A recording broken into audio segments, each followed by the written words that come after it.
Kuku Raadios välja öeldud seisukohad ei pea ühtima Kuku Raadio seisukohtadega. Te kuulate Kuku Raadiot.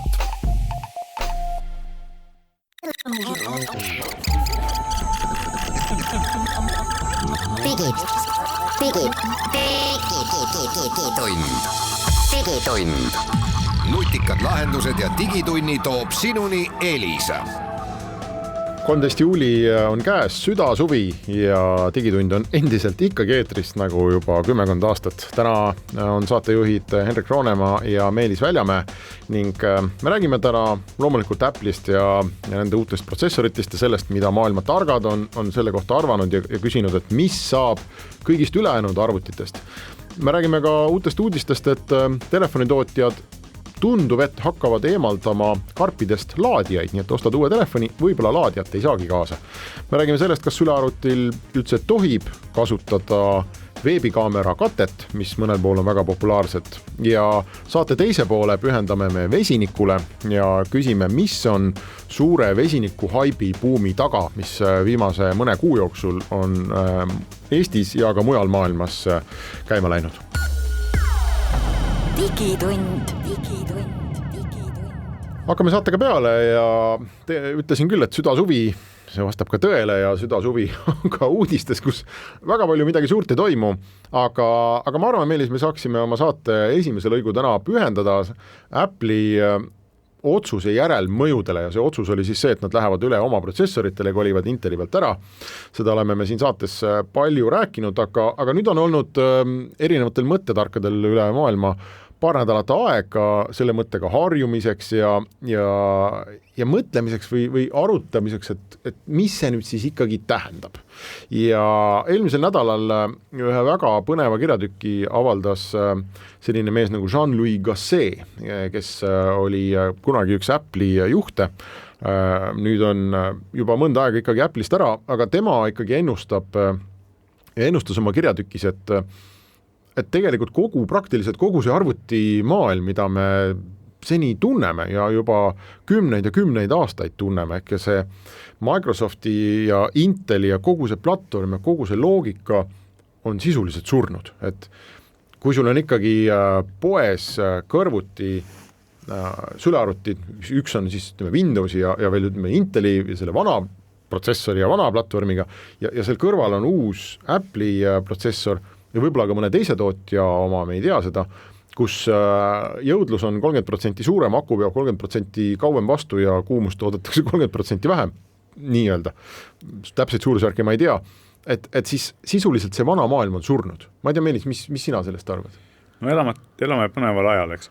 Nagu alati. See on nagu päris mitu nüanssi, et mina tahaks ikkagi näha, et see aku estaks nagu poole rohkem, mitte 30% rohkem ideaalist. Sa oled ahneks läinud. Ja absoluutselt. Aga tegelikult jah, me elame pöördelisel ajal ja esiteks, eks nüüd paistab, kui esimesed mudelid välja tulevad, praegu on ju ainult meil näha mingisugused lekkinud benchmarkid mingisugusest developer kitist, mis ei ole tegelikult päris asi. No sisuliselt võeti ju iPad Pro protsessor, pandi lauaarvuti sisse ja see on täna, nii palju kui neid teste saab seal jooksutada, mida ametlikult ei tohi, aga seal on ikkagi näha, et see, isegi see iPadi protsessor on täna kiirem kui praegused protsessorid mingites asjades. Just, samal ajal kõvasti jahedameks. Ja siin ongi tegelikult olekski ikka täitsa põnev, kui me saaksimegi päriselt omale MacBook Pro, mis teeb kuskil Premiere'is või Photoshopis mingis sellises asjas sama head tööd kui mingisugune Inteli Core i7 ja samal ajal nagu on fanless, eks, et see oleks nagu fantastiline.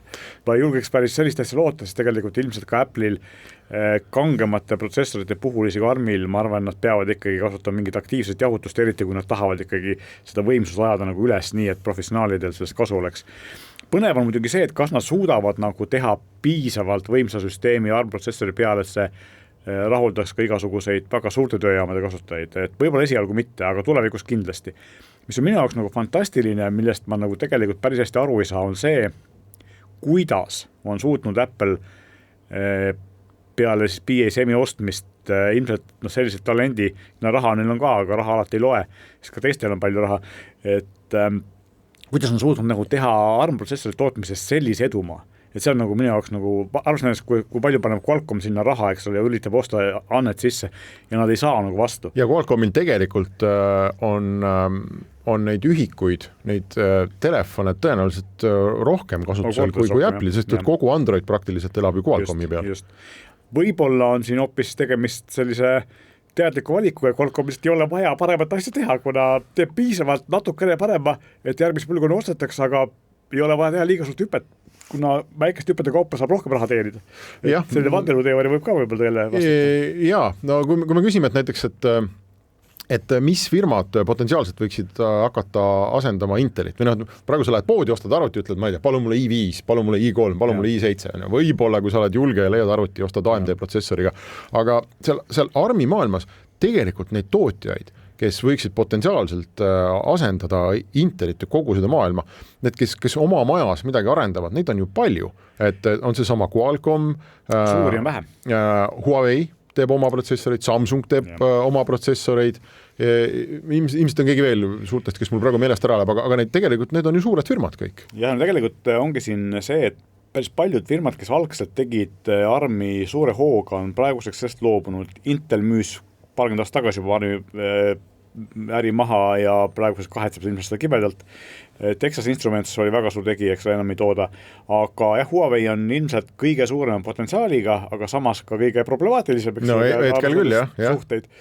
Samsung samamoodi, aga Samsungil on praegu näha, et on natukene on jäänud Qualcommist maha ja Qualcomm ei ole ka nagu võimsuse poolest just selliste arvutite jaoks, mõel protsessori poolest ei ole ta ju tegelikult väga kaugele jõudnud, sest et need, mida ta Microsofti jaoks teinud on, need ei ole väga, seal võib ka see olla, mis on Apple'i eelis kindlasti, et nad saavad disainida softi puhtalt nagu 100% oma raua peale.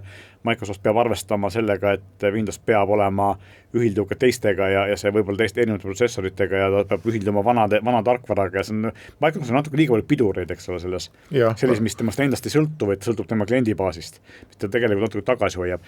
Ja võib-olla kui me räägime nagu fantaasia maailma lähme, siis Qualcommi põhikonkurendiks võib-olla näiteks mina näeksin, mingil määral võib-olla võiks hakata arendama, vaatama seda teed ka AMD näiteks ja kindlasti Nvidial on ARM protsessori tootmine olemas. Ja võib-olla Intel ise, ega seda me ka ei saa välistada uuesti. Ma näeks nagu pigem seda, et reaalse protsessorini konkurentsivõimelise tooteni jõudmisel on Nvidia kindlasti eespool kui Intel, kindlasti eespool. Neil võtab see kõvasti vähem aega, et neil on see arendus tegelikult olemas, eks ole. Võtame Nintendo Switchi, kus on Nvidia ARM protsessor sees, eks ole. Mängukonsool ei ole arvuti, aga sellega poolest. Ja samas kui me nüüd natuke kaugemale vaatame, siis tegelikult käivad ju kuulujutud, et Google üritab ka oma protsessorit esialgu telefonidele küll, aga Chromebookid. Ja ma arvan, et kui me rääkisime just sellest, et Microsoft on kinni nagu tarkvara poolest oma nagu legacy's, siis Google'il ja pilves seda probleemi ei ole ja nemad võivad sellest võib-olla veel rohkem võita. Mina muide ikkagi tõeliselt Maci konkurendid ARM-i maailmas võivadki olla Chromebooki tüüpi asjad. Ja muide siit loogiliselt edasi minnes võib-olla see on tõenäoliselt erakordselt julge ja nagu kõik julged ennustused ka mõnevõrra rumal ennustus, mina ei välista, et Windows kui selline kaob ära. Kui sa hakkad mõtlema, mis asi on Windows, siis ta tegelikult on üks äpi platvorm tegelikult, eks ole, mida järjest enam, mida päevad edasi lähevad, seda vähem on seda Windowsi kui Windowsi sinna vaja. Sest me kõik oli veebi ja nad isegi arendavad ju ARM-i äppe, nad teevad Office'i, tõenäoliselt tulevad Photoshopid, kõik asjad, Apple sunnib tegema tootjaid neid ARM-ile ja lõpuks Windows on lihtsalt kasutajaliides. Ja tegelikult ju Windows ongi kasutajaliides ja tegelikult, kui me vaatasime Apple Keynote'i, siis seal olid lava peal nii Adobe kui Microsoft ja tegelikult see töö käib. Just. Ja ilmselt on ka see, et kui me vaatame tegelikult, see ei ole ka üllatus, et see ei ole tegelikult kauge tulevik. Kui me vaatame Windows 10X on äkki see viimane versioon, mis nüüd praegu arenduses on, siis tegelikult vaatad selle interface'i ja minust väga Chromebookilik on ta või selles mõttes nagu ongi see, et nad ilmselgelt ise ka ju näevad seda, lähevad ise ka sellest suunas. Neil võtab see pilval Microsofti praegu kõige suurem rahateenimiskoht. Ehk siis see interface see lähebki järjest kergemaks, järjest lihtsamaks ja võib-olla ka vajab järjest vähem ressursse. Ehk siis tegelikult see on õigus ja see ei olegi ulmeline, vaid see ongi tegelikult päris käega kasutatud tulevik. Ja tegelikult kui sa vaatad, et et kas seda Windowsi, jah, ma tean, et Windows töötab ARM-i protsessoril, aga need ei ole, ta ei tööta väga hästi või et protsessorid on nõrgad, ta ei ole optimeeritud, tohutu hulk on seda vana mudru seal all ja see vana mudru Microsofti puhul ilmselt jääb võib-olla 10 aastateks, ma ei tea, kindlasti väga pikaks ajaks. Millal nad jõuavad sinnamaani, nad saavad teha mingisuguseid selliseid julgeid otsuseid vana mudru äralõikamise suhtes, et kindlasti mingil hetkel nad midagi saavad seal teha. Ma arvan, nad löövad selle 2. Võib-olla on lihtsalt ühel hetkel ongi see, et ma ei tea, pangad, suured korporatsioonid, eks ole, kes jooksutavad mingisuguse Windowsi tööjaamu ja kogu seda praktiliselt 90-ndatest pärit Microsofti maailma, nemad jäävad ikkagi tiksuma ja neid tiksutatakse edasi, kuni nad vaikselt kaovad, aga mina ja sina, kes me ostame endale veebis surfamise läpakat, saame mingi muu. Ja nüüd on küsimus, et kui sul on mõtet, ja mina arvan, neil tegelikult ei ole mõtet võtta kogu seda 70 aasta pikkust Windowsi ajalugu ja kanda seda kuidagi üle sellesse uude maailma. Ma arvan, see lüüakse puhtaks ja ongi uus platvorm ja seal on Photoshop, Premiere ja brauserid ja kõik asjad, mis niikuinii on ARM-is olemas. Just. Ja see Windows lihtsalt, jumal teab, võib-olla jookseb seal mingi Linuxi kernel hoopis all. Täpselt, ja tegelikult ju arvata seda, et kui aktiivselt koostööd praegu teeb Microsoft Linuxi arendamisel, siis ilmselgelt neil mingi plaanid sellega on, eks.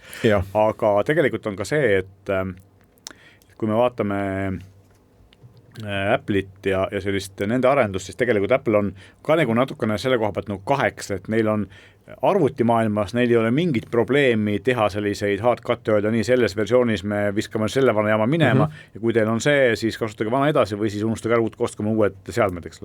Ja vastupidi telefonide maailmas nad peavad hoidma tugevalt kinni sellest vanast just sellepärast, et inimesed ei suuda ära harjuda, eriti sellised tavalised telefoni kasutajad selle, kui kuskil on mingi ikoon teise koha peal, eks rääkima sellest, et mingisugune kasutusparadigma on muutunud jäsku, et tegelikult neil on ka natukene, nad on telefoni maailmas natuke liiga suured iseenda jaoks, eks ole, et veits nagu selline legacy hakkab ka neid kohati piirama. Lõpuks jõuab see ka nendeni, jah. Aga me teeme siia pausi ja siis jätkame saatega.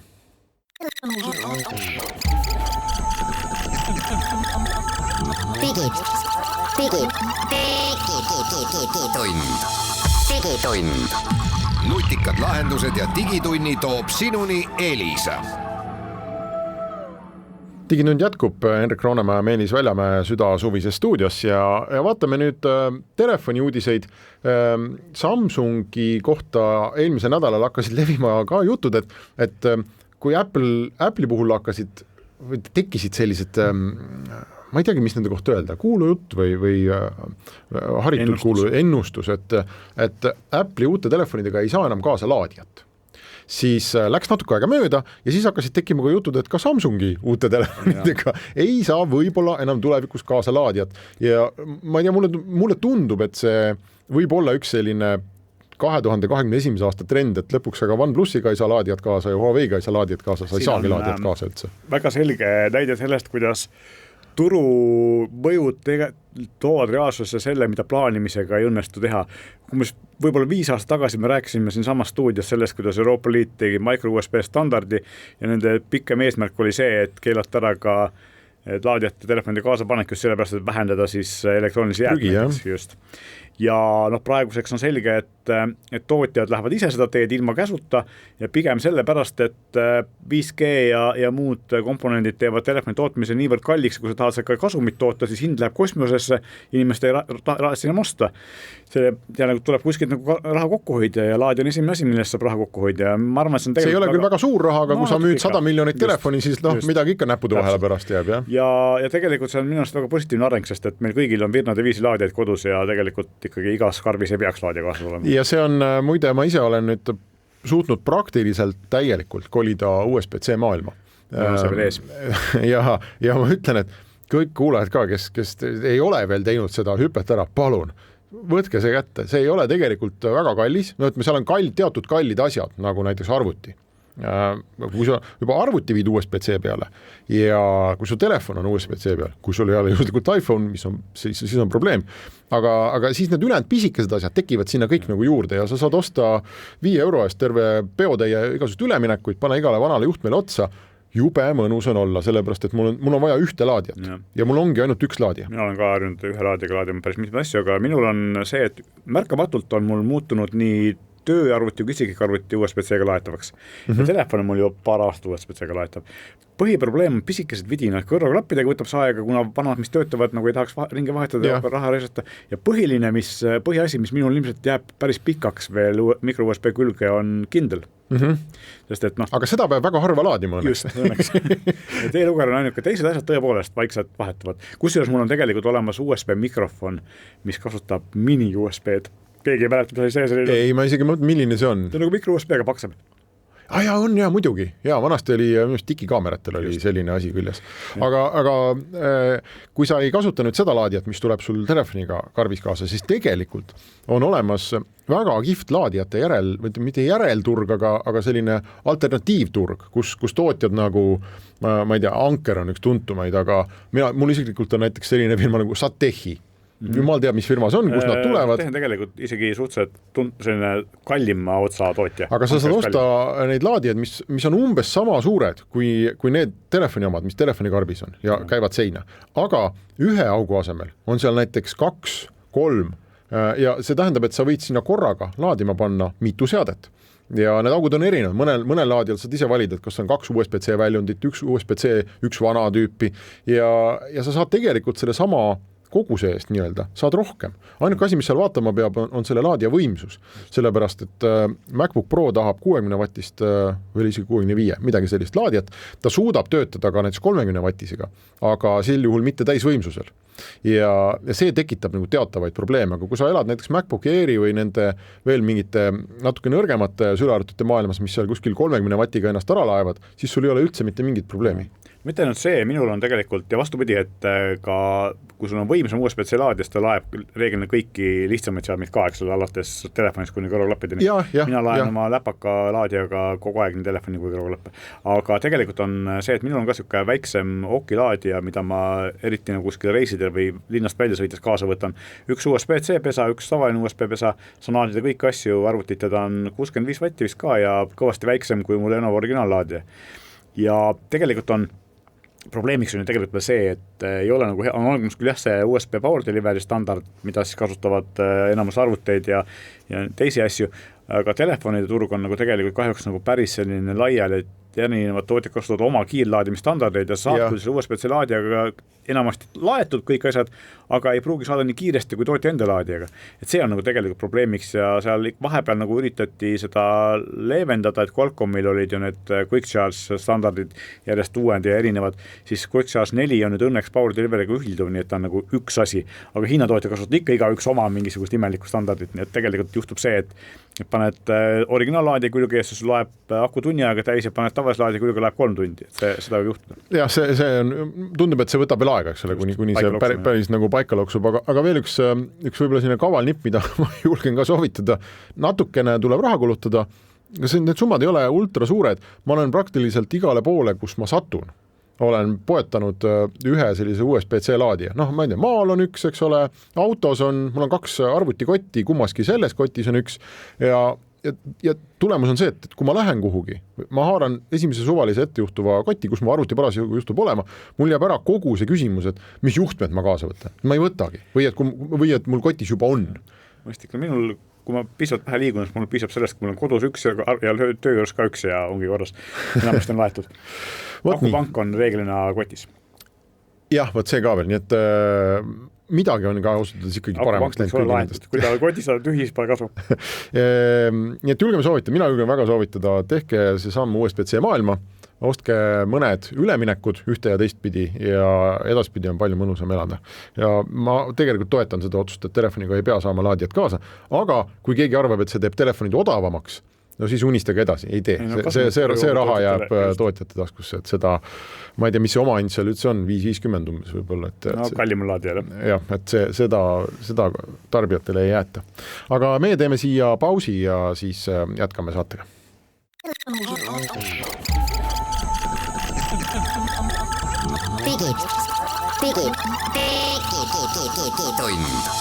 Digitund. Nutikad lahendused ja digitunni toob sinuni Elisa. Digitund läheb edasi ja meil on nüüd külas füüsik Andi Hektor. Tere, Andi! tervist! Füüsikast me täna, ma ei tea, kui palju seda teemat nüüd füüsikaga otseselt saab seostada, natukene ikka, aga meie tänase saate teine pool on pühendatud vesinikule, mis, kui ma koolitunnist õigesti mäletan, on planeedil Maa vist kõige enam levinud element, on nii või? No planeedil Maa ta ei ole, sest ta on nii kerge. Ta on üleval seal kuskil hõljub. Just, et kui me räägime universumist, siis ta on tõesti kõige levinum element. Ja põhjus, miks me räägime kaunil suvepäeval heast peast vesinikust, on see, et viimaste, ma ütleks avalikkuses, kuude jooksul on päris tugevalt esile kerkinud jutt sellest, et me võib-olla peaksime üle minema vesiniku energiale, et vesinik on praktiliselt piiramatu energiaallikas, mis lahendab kõik meie mured. Vesinik on võib-olla parem kui tuul ja päike ja tuumaenergia. Me peaksime oma autod võib-olla viima vesinikule ja rongid ja lennukid ja need suured laevad, mis toovad kaupa Hiinast Euroopasse ja saastavad merd. Et vesiniku tõetund või vesiniku hetk on nüüd käest, sellised artiklid ilmuvad ja siis teiselt poolt öeldakse vastu, et see kõik on üks suur haip. Ma just üks päev nägin, kus keegi võrdles vesiniku haipi Bitcoini haibiga ja küsis, et kas nüüd on siis see aeg käes, et nüüd me mõõdutundetult haibime ühte tehnoloogiat. Ja Eestis on ka hoogustunud tegelikult arutelu vesiniku kasutusele võtu üle ja avalikkuses võib-olla üks esimesi selliseid hetki, kus see tõsisemalt üles kerkis, oli rongide küsimus. Mäletatavasti valitsus otsustas, et Eesti raudtee tuleb elektrifitseerida, ehitame elektriliinid igale poole, kus täna sõidavad diiselrongid, sest diisel saastab. Ja see on väga kallis projekt, mälu järgi mõnisada miljonit vist, Andi, sa mäletad peast? No ma võin öelda kohe, et 420 miljonit on selle, kui me tahame täielikult elektrifitseerida. Praktiliselt $500 miljardit eurot ja siis teatud hulk kodanikke, sina nende seas on väga, väga häälekalt hakkas selle peale rääkima, et kuulge, et kui ma juba sellise raha paneme elektriliinidesse, mis on ikkagi mõnes mõttes nagu eilne tehnoloogia, et paneks siis parem vesiniku, et näete, et maailmas katsetatakse vesinikuronge ja veel uudis, kas võib-olla isegi eelmisest nädalast oli see, et Hyundai tarnis siis esimesed vesinikuveokid Šveitsi, kus nad siis hakkavad seal mägiteedel ringi, ma ei tea, põristama vist ei saa öelda nende kohta, aga sõitma puhtal energial ja eritavad siis põhimõtteliselt ainult vett sellise kõrvalproduktina. Me tahaks tänases saates, Andi, sinuga rääkida, et kas on vesinik Bitcoin või vesinik on vesinik. Aga võib-olla alustame algusest, et kas vesinik teoreetiliselt võiks nüüd siis täita kõiki neid ülesandeid, asendada päikest, tuult ja bensiini ja diislit ja maagaasi? Kindlasti mitte, et vesinikust ei tohi mõelda kui energiaallikast või kui energiakandjast, et vesinikku tuleb kusagilt tekitada. Ja miks vesinik on nagu nii tore asi, räägime kõigepealt head asjad ära ja siis räägime halbadest asjadest. Tore on ta sellepärast, et vesiniku, kui me kujutame ette tuuleelektrijaama, siis me teame, et tuul kogu aeg ei puhu või vahepeal on liiga kõva tuul, on torm ja siis tuleb panna see tuuleelektrijaam seisma, aga energiat tahame tarbida ju kogu aeg. Ja vahepeal on ka meil energiapiigid, kus me tahame seda väga palju tarbida ja need kaks asja ei ole kooskõlas. See, kui tuul puhub, ei ole, ütleme nii, et ilmataat ei kooskõlasta meiega oma tuule puhumist. Ja sama lugu on päiksega, et Eestis on kõige suurem energiatarbimine, elektrienergia tarbimine talvel. Ja päikest on vähe, eks ole? Ja päikest on vähe ja seega me oleme nagu vastasfaasis natuke ilmataadiga päikseenergia mõttes. Väga tore oleks energiat salvestada, aga kui me hakkame vaatama akusid, mida kasutatakse näiteks autodel, siis me teame, et selline korralik auto aku maksab, ma ei tea, 10 000 eurot näiteks ja sinna saab siiski salvestada, ütleme nii, ma toon kohe võrdluse, et kuskil 5-6 pesumasina täit pesu saab sellega ära pesta ja mõni päev tavaline, ütleme, maja saab ka elada ja rohkem me ei saa sinna panna, nii et kui me tahame terve talveperioodi energia sinna salvestada, näiteks 3 kuud, siis see on liiga kallis meile, et võimalik, aga liiga kallis. Nüüd vesinik pakub mõnes mõttes alternatiivi, kuna nagu öeldud, vett ja vesinik on praktiliselt lõputul hulgal ja see käib nii-öelda ringi, siis me võiks unistada sellest, et me saame selle energia panna vesinikku. Lokaalselt muidugi. Ja vesiniku eelis on ka see, et me saame teda suhteliselt, mitte väga lihtsalt, aga ikkagi saame ringi vedada. Teda vedada on raske, ütleme sellisel kujul, nagu me oleme harjunud naftat ringi vedama, aga näiteks torustikes saab vesinikku väga ideaalselt ringi vedada ja muide minnes ajaloost tagasi, siis kõik esimesed gaasitrassid, mis tehtigi ju sisuliselt vesiniku jaoks. Sest esimene gaasitrass tehti kuskil 19. sajandi lõpus Londonis ja seal ju ringles puidu ja söe gaas, mis sisaldab 20% vesinikku. Nii et vesinik on vana asi. Ja, et kui enne rääkis, et toimunud on vesiniku buum või selline jutubuum, jah, siis mulle tundub, et vastupidi, et minu arust räägiti siin mõned aastad tagasi vesinikust palju rohkem kui praegu, et eriti autotootjad, kes nagu alguses alustasid nagu meeletult tooga vesinikuautode arendamist, nüüd on nagu sellest enamasti loobunud ja läinud aku peale üle. Jaapanlased on jäänud veel, et jaapanlased ikka räägivad vesinikust. Ja ühtlasi ma olen kuulnud seda just, et vesiniku negatiivne omadus ongi see, et selle tootmine ja transport on nii meeletult kallis, et sellepärast nagu see ei ole võib-olla eriti nagu sõiduautode jaoks jätkusuutlik, et ma nõus, et rongid ja laevad ja võib-olla mingisugused rekad küll, et seal on see tõesti, aga mis arvad nüüd? Mis see põhjus on, miks me uuesti, tõesti Meelis on õigus, et mõned aastad tagasi kõik rääkisid kütuseelemendi autodest ja siis vajus ära ja nüüd on jälle tagasi. Miks ta jälle tagasi on? No tegelikult on nii, et ütleme, kui vaadata neid autode tootmist, mis päriselt toodetakse, siis on olemas 3-4 automudelit, mida nii-öelda mass toodetakse, mass toodetakse jutumärkides, sest numbrid on ikkagi niimoodi alla 10 000 aastas ja need on siis Toyota, Hyundai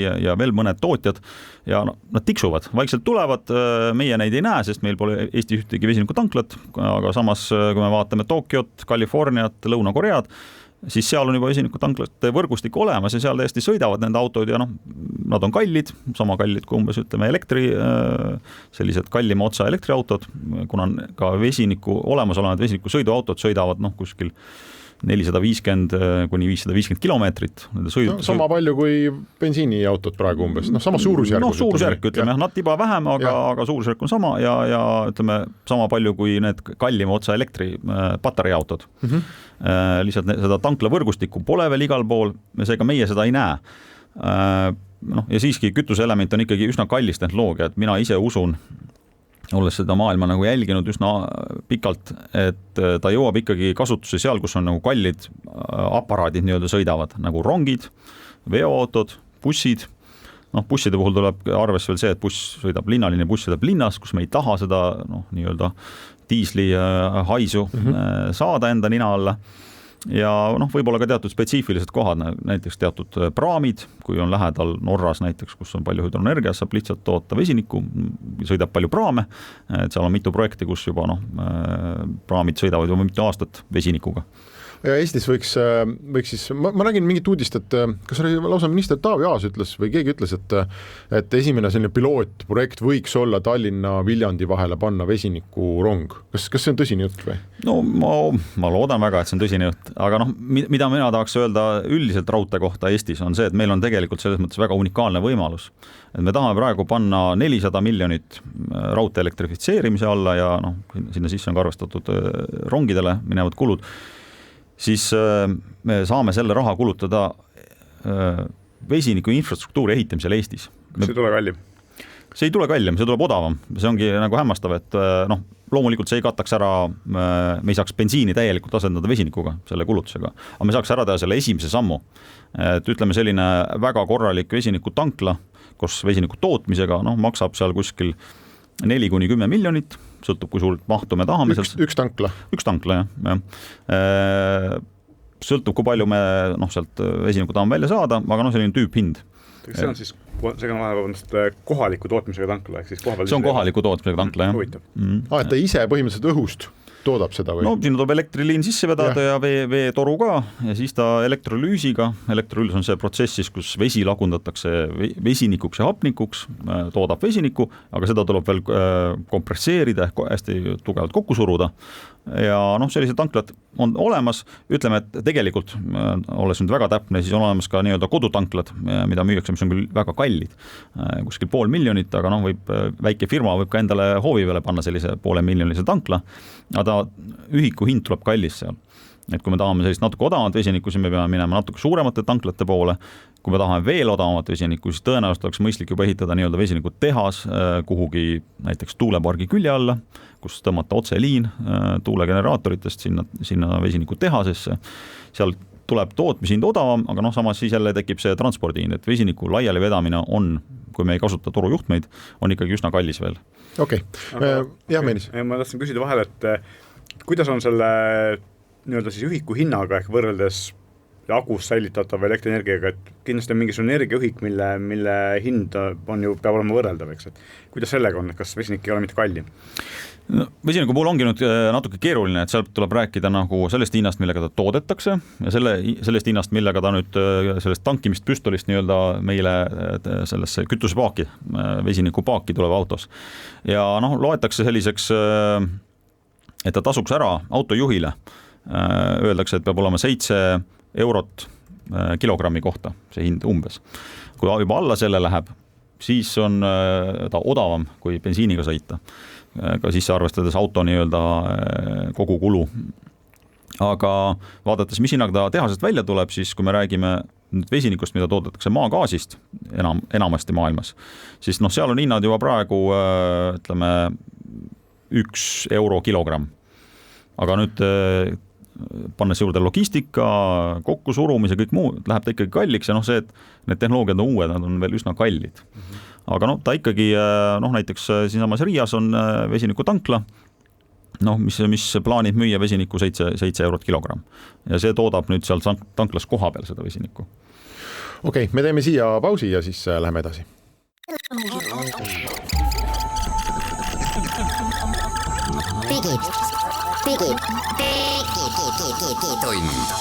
Digitund. Nutikad lahendused ja digitunni toob sinuni Elisa.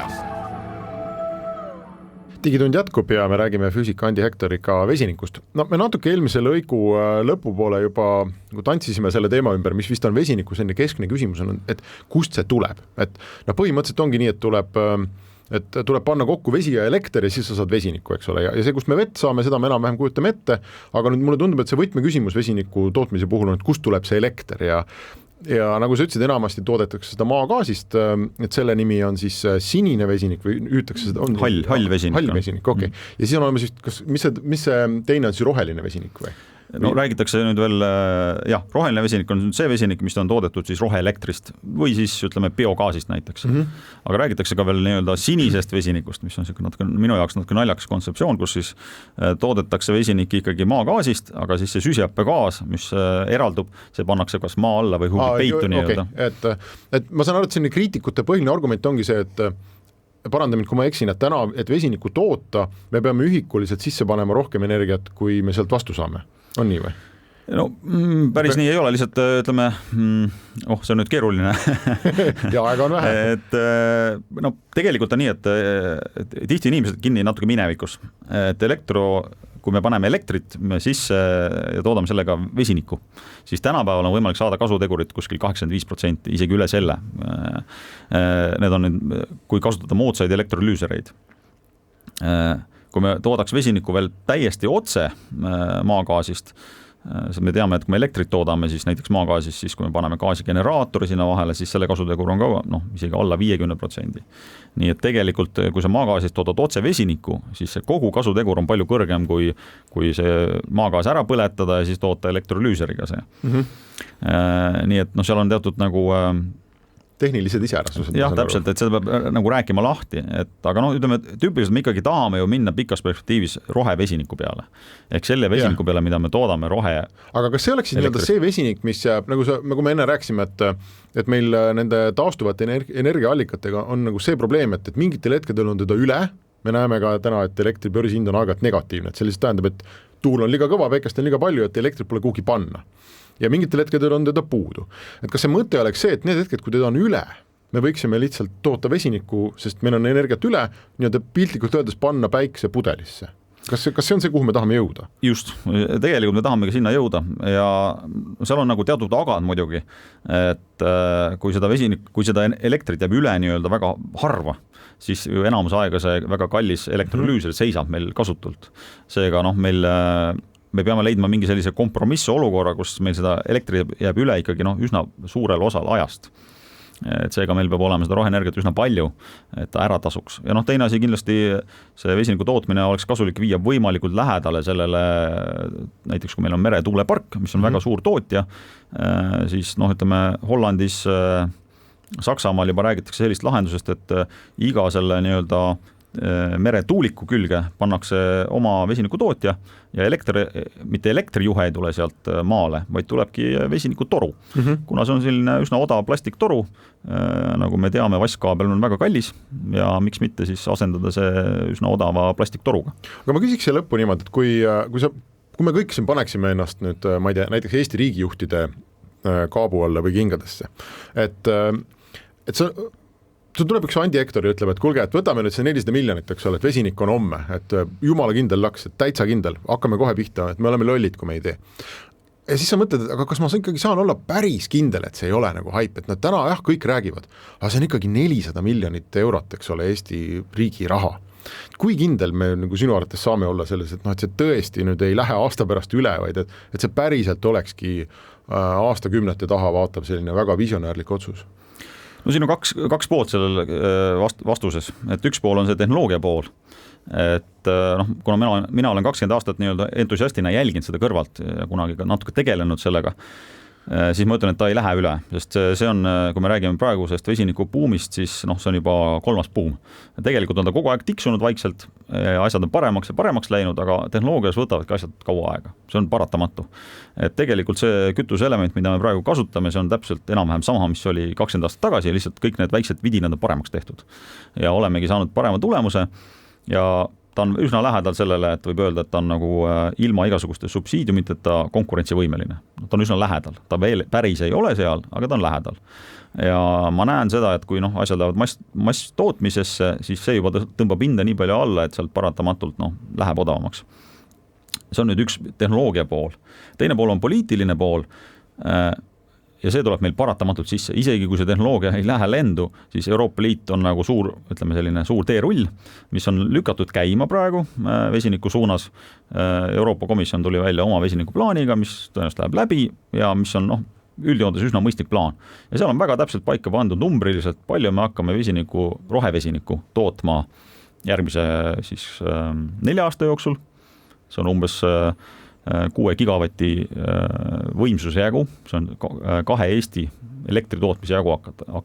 Aga see on terve Euroopa Liit, mitte Eesti? See on terve Euroopa Liit, aga kõik riigid saavad selle rahale nii-öelda konkureerida ja miks mitte me Eestis ei võiks konkureerida. Ja see on nüüd väga esialgne plaan, minnes ajas edasi, siis need numbrid lähevad väga palju suuremaks. Nii et see on nagu paratamatult see juhtub. Ja vesinik, kas sa ennustad vesinik ja need akud, vesinik ja Elon Musk jäävad kõrvuti eksisteerima või üks asendab teise? Ma arvan, nad jäävad kõrvuti, et väikestel sõiduautodel ja sõiduautodel, ka keskklassi sõiduautodel on patarei väga hea tehnoloogia. Vesinik on pigem suuremate sõiduautode, veoautode, busside, rongide, tõenäoliselt tulevikus ka lennukite tehnoloogia. Kui nüüd 2 vesinikuautot kokku põrkavad, kas see tulekera, mis tuleb, on suurem või väiksem kui siis, kui 2 diiselautot kokku põrkaks? See on ohutum kui 2 diiselautot, kui see diisel põlema läheb, sest diisel voolab maha, tekib selline suur põlev loik, kuhu tõenäoliselt siis autod jäävad ju sisse. Kui vesinik läheb põlema, siis põlev mull tõuseb väga kiiresti üles, sest vesinik on kergem õhust. Kui see ei toimu just kuskil maa all, siis üldiselt on see üsna ohutu. Et kõik võivad üle vaadata selle kuulsa Hindenburgi katastroofi, kus on näha, kuidas see tegelikult, miks inimesed kannatada said, oli see, et kukkusid alla need põlevad tükid. See nii-öelda... Zeppelin läks põlema, eks ole? Just täpselt, et see oli see Zeppelini õnnetus, kus kukkusid põlev materjalid, kukkusid nii-öelda inimesel kaela, aga see põleva läinud vesinik tegelikult tõusis suure mullina üles, et see inimesi ei ohustanud. Olgu, aitäh Andi, vaatame siis, kas aasta pärast saame kokku, vaatame, palju siin vesinikku on meil igapäeva kasutuses ja millega me oma telefone laeme ja millega me lendame ja rongiga sõidame. Aga digitund on tänaseks läbi, aitäh kõigile kuulajatele ja kohtume nädala aja pärast. Aitäh!